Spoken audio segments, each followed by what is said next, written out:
करता हूँ. So till we have completed about the oxidizing property, okay, for the group number 17.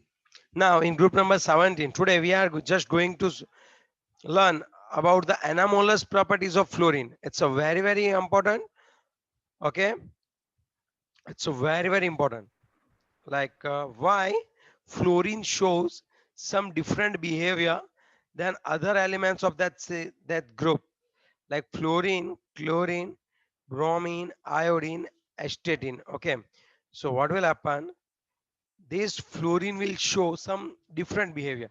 So basically you are knowing about this, sir, small size or highest electronegativity, and there is a absence of d orbital.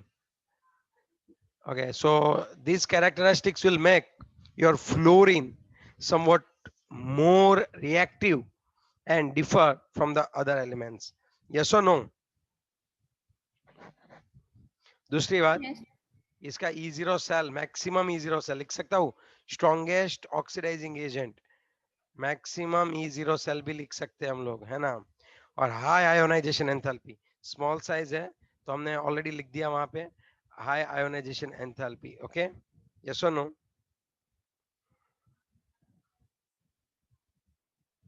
चलो यही है most of the, चलो यही था उसमें, ठीक है. Most of the reactions of fluorine are exothermic. Okay, इन्हीं की वजह से वो क्या होता है बच्चों, एक्सोथर्मिक होता है. कैसा होता है बच्चों, एक्सोथर्मिक. याद रखना ये बात, स्मॉल साइज है और हाईली रिएक्टिव है, तो मोस्टली जो हमें मिलता है वो हमें कैसा मिलता है बच्चों, एक्सोथर्मिक रिएक्शन होती है. इसकी जो रिएक्शंस होती है मोस्टली कैसी होती है, एक्सोथर्मिक. फिर याद करो, एफ एफ का जो बॉन्ड एंगल है, एफ एफ का जो बॉन्ड एंथैल्पी है, bond dissociation enthalpy, it's like very more. कोई बताएगा ऐसा क्यों होता है, कोई बताएगा ऐसा क्यों होता है bond dissociation Because enthalpy? because of small size attraction ज़्यादा होगा, bond length कम होगी, इसलिए bond strength increase हो जाएगी. बेसिकली मैं बोल सकता हूँ कि बॉन्ड लेंथ तो इसकी कम ही होती है, लेकिन यहाँ पे अगर आप बात करो तो ड्यू टू दिस लॉन प्लॉन pair of electrons repulsion will be there. अरे ये बात समझ में है ना? Yes, sir. That's why FF bond enthalpy is like less.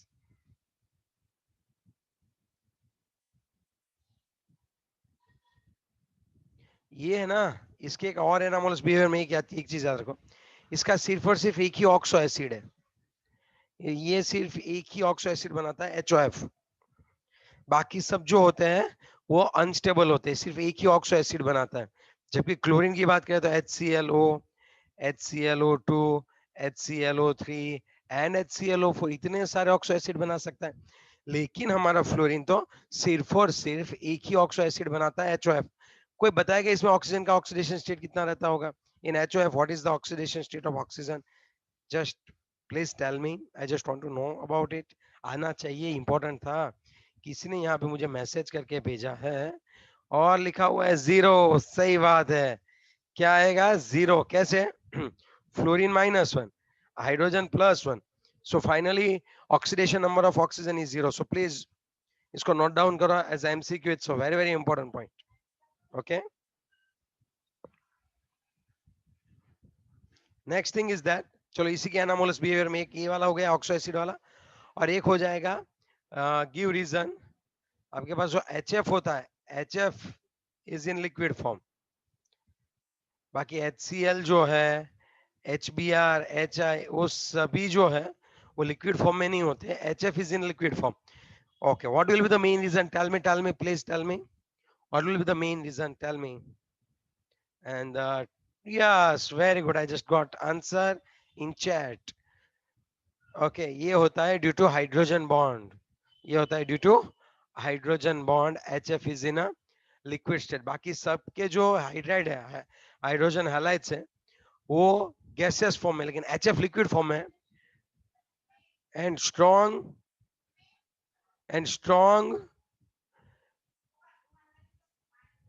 hydrogen bond is there. Okay, okay.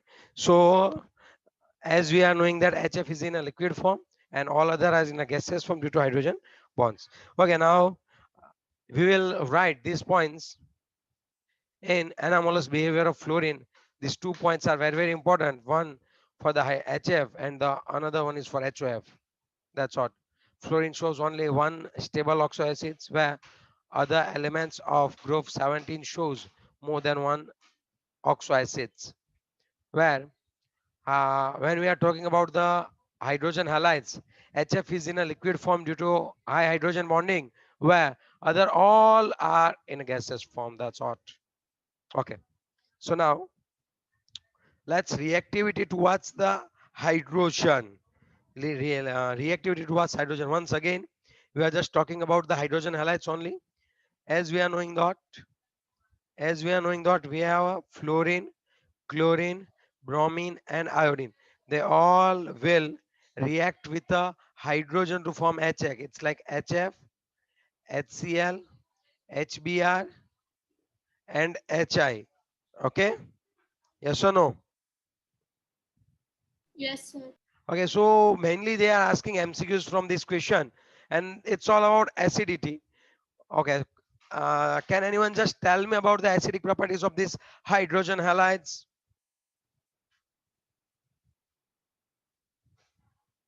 Hydrogen halides.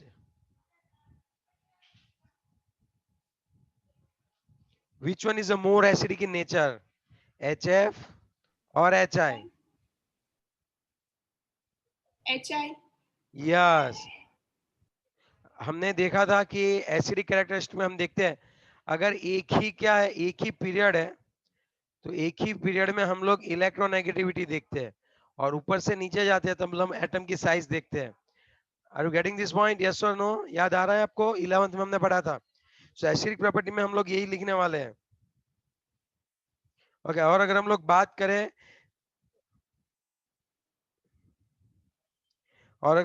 करें तो स्टेबिलिटी ऑफ दी सैलाइड्स, स्टेबिलिटी की बात करें तो स्टेबिलिटी में क्या होता होगा? कोई बताएगा मुझे? तो ये बहुत ही इंपॉर्टेंट है, दोनों एमसीक्यू के तौर पे पूछे जा सकते हैं. Okay, decrease down the group. Yes भाई, कृतार्थ तो इस बार रॉक कर रहा है भाई. ये हो गया.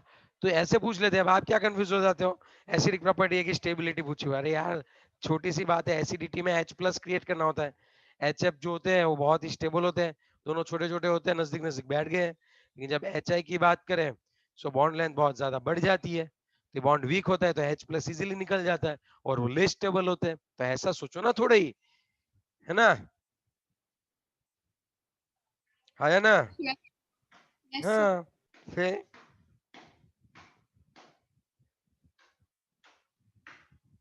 याद रखना यहाँ पे क्या होता है. अगर मैं बात करूं बॉन्ड डिसोसिएशन एंथैल्पी भी, डेल्टा बॉन्ड एंथैल्पी की बात करो तो सबसे इजीली HI वाला टूटेगा, तो उसमें भी यही आएगा. बच्चे क्या गलती करते हैं पता है? एक बार क्वेश्चन में क्या पूछा था? Bond dissociation enthalpy of HX पूछा था और बच्चों ने XX का कर दिया. यहाँ पे हमने HF वाला याद रखा था, लेकिन जब सिंगल बॉन्ड है तब याद करो Cl Cl Br Br और फिर FF आता था. मींस ये पहले आप दोनों लिख लो, फिर मैं आपको समझाता हूँ. बॉन्ड डिसोसिएशन एंथैल्पी के बारे में मैं आपको समझाता हूँ. चलो पहले आप ये लिख लो. लिख लिया आपने ये अच्छे से? Yes, sir. अब थोड़ा हाँ. सा सोचो कि आप कंफ्यूज कहाँ पे होगे. अगर डेल्टा, अरे हाँ चल रुका हूँ भाई, चल चल चल जल्दी जल्दी जल्दी.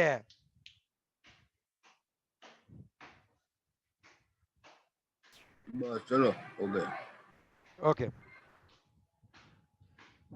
Now just listen. If we are like this thing, अगर मैं बात करूं बॉन्ड एंथैल्पी की बात करनी है मुझे, तब क्या होगा? When I am just talking about the bond dissociation enthalpy, so it's like this. और यहाँ पे FF आ रहा है और फिर यहाँ पे आया आ रहा है. आपको याद आई ये बात? लेकिन जब मैं बॉन्ड एंथैल्पी की बात करूं, HX के लिए बात करें, किसके लिए बात करें बच्चों हम लोग, तब यही आता है. तब यही आता है। अब कैसे समझाऊं मैं आपको, बच्चे हर बार यहाँ पे गलती करते हैं। अब भाई आपको बात समझ में, ये फ्लोरीन यहाँ पे रख देते हैं Br के आगे। अरे भाई जब डाई एटॉमिक की बात हो तब ये देखना है, और जब हाइड्रोजन हैलाइड की बात हो, HX की बात हो तब ये, X2 की बात हो तब ये, समझे? अच्छे से लिख लो ये, फिर मत बोलना कि सर उल्टा पुल्टा हो गया, कंफ्यूज हो गए sir. Don't do this, okay?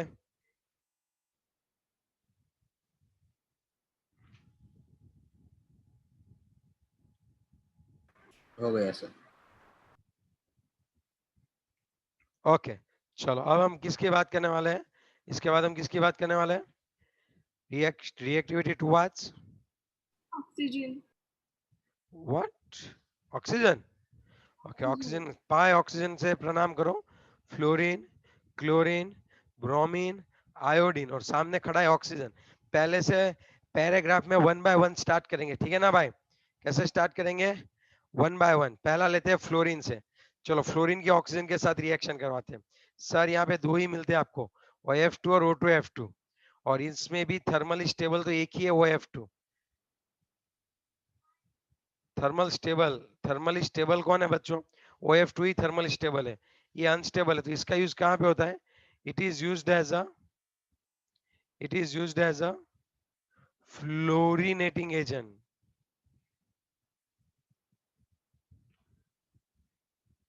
It is used as a fluorinating agent. Okay, yes or no? है ना? ये यूज होता है Yes. As a fluorinating agent, use होता है ये। Now is it clear? Yes, okay, sir. एक एग्जांपल दो आपकी, किसको फ्लोरीनेटिंग करवाता है? अगर आपके पास प्लूटोनियम है और आपको इसको प्लूटोनियम हेक्साफ्लोराइड में कन्वर्ट करना है, तब आप O2F2 का यूज करो, ये PuF6 बना देंगे, प्लस O2 को रिलीज कर देंगे। आई बात समझ में?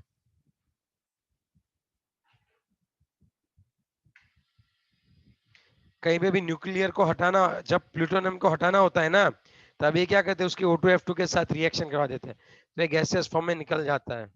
याद रखना ये बात। इसका एक इंपॉर्टेंट यूज भी हम इसको कर सकते हैं। अगर अनस्टेबल, इसका मतलब ये नहीं कि यूजफुल नहीं है। अनस्टेबल है तो उसका भी यूज करो, कि O2F2 जो है वो प्लूटोनियम है।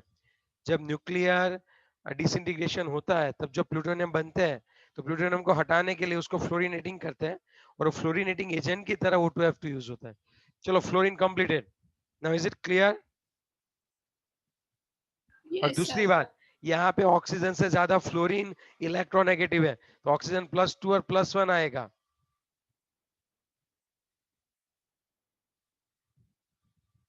ओके, अब मैं बात करता हूँ क्लोरीन, ब्रोमीन, आयोडीन। अब याद करो, क्लोरीन, ब्रोमीन, आयोडीन, इन सबसे तो oxygen is a more electronegative. तो अब मुझे बताओ कि अगर ऑक्सीजन अगर ज्यादा इलेक्ट्रोनेगेटिव है, तब जब इनके साथ जुड़ेगा तो इनकी जो ऑक्सीडेशन स्टेट है वो +1 से +7 तक जाती है या ना?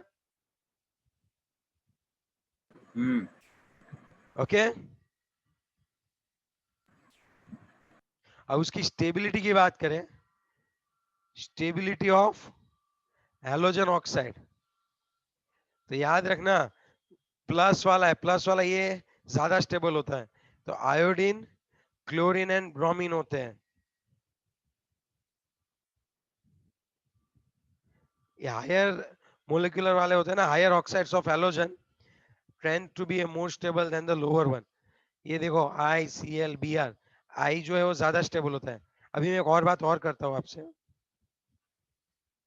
अब सब पर्सनल एक एक लेने वाले, लेकिन जनरली देखा कि ऑक्सीजन आएगा तो ये सब +1 से +7 जाएंगे, और इनकी जो ऑक्साइड की जो स्टेबिलिटी वो कौन से फॉर्म में होती है? आयोडीन, क्लोरीन, और कौन सा फॉर्म में होती है बच्चों? आयोडीन, क्लोरीन, और कौन सा फॉर्म में रहेगी बताओ?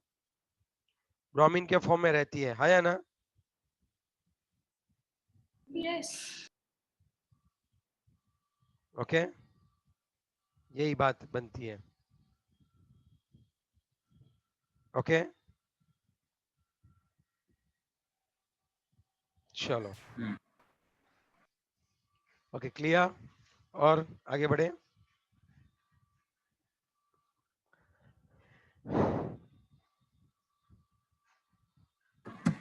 Okay sir. Okay, after that chlorine की बात करें तो उसके ऑक्साइड में Cl2O, ClO2, Cl2O6 and Cl2O7 are highly reactive oxidizing agent to explode. Highly oxidizing agent, पता है क्यों? +7 स्टेबल नहीं रहता है, +7 में से कम होके -1 तक जा सकता है। जैसे जैसे ऑक्सीडेशन स्टेट बढ़ेगा ऑक्सीडाइजिंग नेचर बढ़ता ही जाएगा। और उसमें एक ये देखो, इसका यूज देखो, एमसीक्यू के लिए बहुत ही तगड़ा है ये सभी क्वेश्चन। Cl2 का यूज हम as a good bleaching agent कर सकते हैं, और वो भी कहाँ पे ब्लीच करना है? एज अ ब्लीचिंग एजेंट हम लोग इसका यूज कर सकते हैं, और वो भी किसको? पेपर और पल्प एंड टेक्सटाइल्स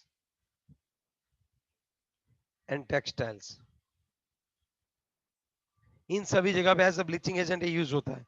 आगे बात समझ में आपको है ना? Yes, sir. sir.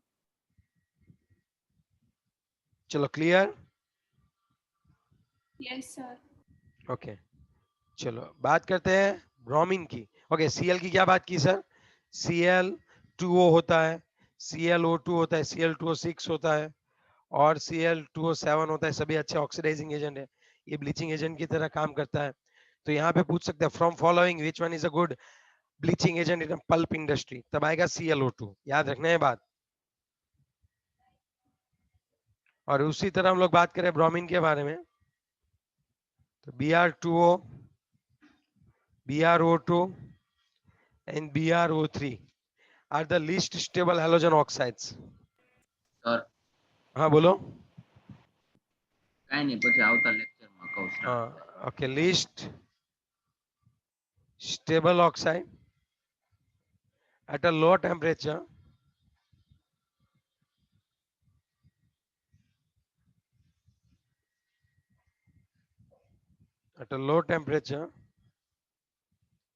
they are stable. Low temperature पे वो क्या होते हैं बच्चों? स्टेबल होते हैं। They are powerful oxidizing agent. क्या होता है वो? क्या होते हैं वो? पावरफुल ऑक्सीडाइजिंग एजेंट है ये, पावरफुल ऑक्सीडाइजिंग।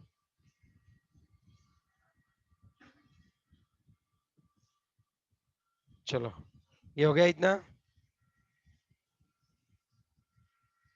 अब कौन आए हम लोग बताओ? Iodine. आयोडीन, पक्का ना? ये वाली समझ में आ रही है ना बातें अभी? Cl2 देखो, इसमें से Cl2 का याद रखा, यहाँ पे तो इन सभी का याद रखा, ठीक है ना? Yes, sir. चलो ओके, अब हम बात करते हैं आई की। तो आई में भी इसी तरह I2O4, I2O5, कलर चेंज कर लेता हूँ पेन का, एक सेकंड रुको।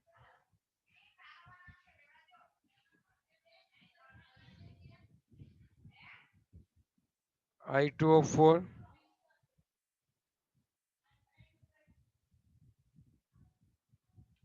I2O7 are insoluble solids and decompose on heating. इनको हीट करते हैं तो डिकम्पोज हो जाते हैं, समझे बात? ओके, इसका याद रखना है I2O5, इसमें I2O5 का याद रखना है। It's like a very good oxidizing agent and it is used in the estimation of carbon monoxide. most time पे MCQ कि कार्बन मोनोऑक्साइड के एस्टिमेशन में कौन यूज होता है? Estimation of carbon monoxide, estimation of carbon monoxide use होता है, ठीक है? यस और नो, हाँ या ना बोलो। Yes, sir. That's what. Yes, sir. Okay, good. Reactivity towards metal, reactivity towards metal की बात करें तो क्या होता होगा? मेटल तो होती है सोडियम, मैग्नीशियम, एल्यूमिनियम, ये सभी मेटल है। इन मेटल के साथ क्या होता है यार? ये तो मामू क्वेश्चन है। मेटल के साथ हैलोजन क्या होता है बताओ? हैलाइड्स बनाते हैं। मेटल के साथ हैलोजन क्या बनाते हैं? सपोज सोडियम है और आप Cl2 को उसके साथ रिएक्शन करवा रहे हो, यार अभी ये कॉमन है, NaCl ही बनाएगा सर। तो मैं तो वही बता रहा हूँ, सपोज Mg है और आप F2 की बात कर रहे हो, तो MgF2 ही बनाएगा ना? यस और नो, हाँ या ना? Yes, sir. Okay. Yes, sir. Halogen reacts with a metal to form metal halides. Okay. For example, bromine will react with the magnesium to form magnesium bromide.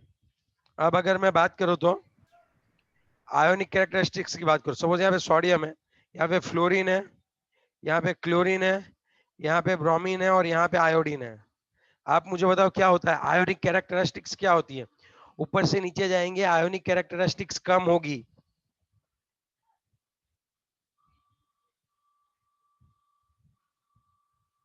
ऊपर से नीचे जाएंगे आयोनिक कैरेक्टरिस्टिक्स क्या होती है बच्चों, अच्छे से बताओ। आयोनिक कैरेक्टरिस्टिक्स क्या होती है? कम होती है। क्यों? मैं आपको बताता कम हूँ। होती है।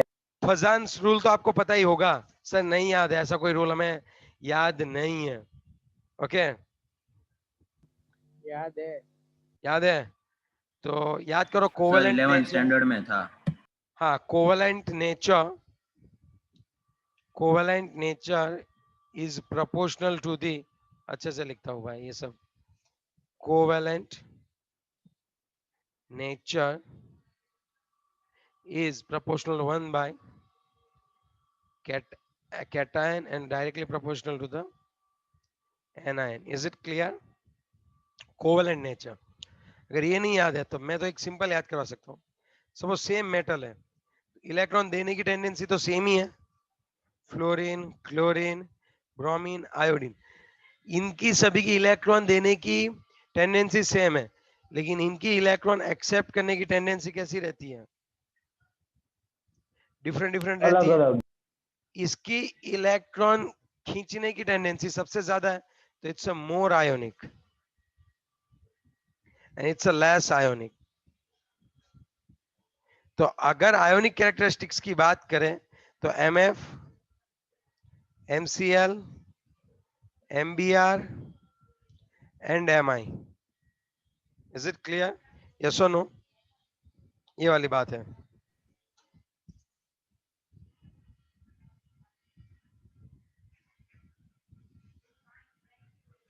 क्लियर? Yes, sir. सर हाँ बोलो। Yes sir M. ओके, अब बात यह है दूसरी, अगर कोवेलेंट नेचर की बात करें तो अगर मेरे पास SnCl2 है, SnCl4 है और साथ ही में SnCl2 है, यहाँ पे देखो आप SnCl2, तो यहाँ पे Sn+2 होगा और यहाँ पे Sn+4 होगा। तो जैसे जैसे केटाइन की साइज कम होती है ना, ये साइज कम होगी, तो यहाँ पे कोवेलेंट कैरेक्टरिस्टिक्स बढ़ेगा। तो अगर सेम मेटल के साथ सेम हैलाइड है, लेकिन ऑक्सीडेशन स्टेट अगर डिफरेंट डिफरेंट है, तो जिसका ऑक्सीडेशन स्टेट ज्यादा उसमें कोवेलेंट नेचर ज्यादा। So here I can say SnCl4 is a more covalent than SnCl2। उसी तरह से PbCl4 अगर बात करें तो PbCl4 जो है वो ज्यादा रहेगा PbCl2 से कोवेलेंट। SbCl5 जो है वो ज्यादा रहता है SbCl3 से, और UF6 जो है वो ज्यादा रहता है UF4 से। मींस जिसका ऑक्सीडेशन स्टेट ज्यादा है मींस उसका जो साइज होगी मेटल की वो छोटी हो जाएगी, तो वहां पे कोवेलेंट कैरेक्टरिस्टिक्स बढ़ जाएगी। तो ये सभी के लिए सेम होता है फिर, तो ये चीज आपको याद रखनी होगी। ओके, यस और नो? Yes sir. ओके, ये बात बनती है बच्चों। चलो अब अगर हम लोग बात करें तो कौन सी बात करने वाले हैं बताओ? अभी नेक्स्ट वन किसकी बात करेंगे हम लोग? रिएक्टिविटी। देखो हैलोजन में हमने कितना देखा, हैलोजन्स में हैलाइड बनाते हैं, फिर मेन था आयोनिक एंड कोवेलेंट के ऊपर बात करनी थी। उसमें हमने 2 पॉइंट भी याद रखे कि MF is a more ionic, ionic की बात करें तो MF, MCl, MBr, Mi। Most time भी आज सभी सीक्वेंस ही चले जा रही है कि जो MCQ के लिए बहुत ही ज्यादा होती है। ओके, और कोवेलेंट नेचर की बात करें तो SnCl4 जो होता है वो SnCl2 से ज्यादा होता है, PbCl4 जो होता है वो PbCl2 से ज्यादा होता है, SbCl5 है एंटीमनी क्लोराइड है, तो वो ज्यादा कोवेलेंट होता है SbCl3 से। UF6 is a more covalent than UF4. ये चीज हमने अभी देखी जो हमें मेन एमसीक्यू के लिए याद रखनी है, ठीक है। चलो ये रिवाइज था, रिवीजन था। अब हम बात करते हैं reactivity of a halogens toward the other halogens. Reactivity of a halogens toward other halogens, उसको इंटर हैलोजन कंपाउंड्स बोलते हैं। हैलोजन